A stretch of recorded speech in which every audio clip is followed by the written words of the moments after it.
ഈ യുദ്ധം എന്ന് പറയുന്നത് ഒരു പ്രോക്സി വാറാണ്. ആ പ്രോക്സി വാറിൽ മതത്തെ ടൂളാക്കിക്കൊണ്ടുള്ള ഭീകരവാദികളുടെ ഈ ആക്രമണത്തിന് ഒരൊറ്റ ഉദ്ദേശമേ ഉള്ളൂ: സമാധാനത്തോട് ജീവിക്കുന്ന ഹിന്ദു മുസ്ലിം സൗഹൃദത്തെ തകർത്താൽ ഇന്ത്യയെ തകർക്കാൻ കഴിയും, അതല്ലാത്ത പക്ഷം ഇന്ത്യയെ ഒരാ ശക്തിക്കും തകർക്കാൻ കഴിയില്ല എന്ന തിരിച്ചറിവാണ് റെസിസ്റ്റൻസ് ഫ്രണ്ട് എന്ന് പറയുന്ന സംഘടനയെ സിവിലിയൻസിന് നേരെ തിരിയാൻ പ്രേരിപ്പിച്ചിരിക്കുന്നത്. ഒരിക്കൽ കൂടിയല്ല, പലതവണ നമ്മൾ ആ പേര് പറയണം. സയ്യിദ് ആദിൽ ഹുസൈൻ ഷാ ഒരു പോണിവാലയായിരുന്നു.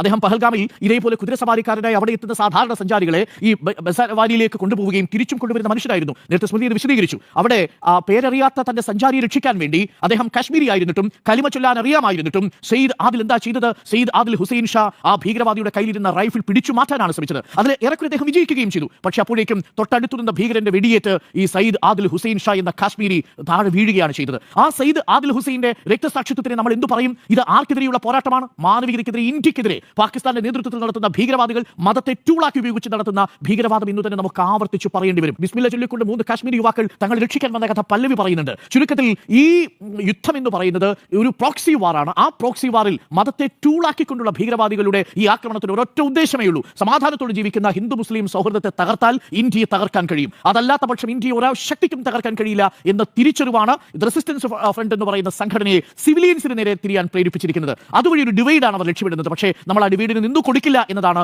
ഇന്ത്യ എന്ന രാഷ്ട്രത്തിന്റെ കരുത്ത് എന്ന് പറയുന്നത്.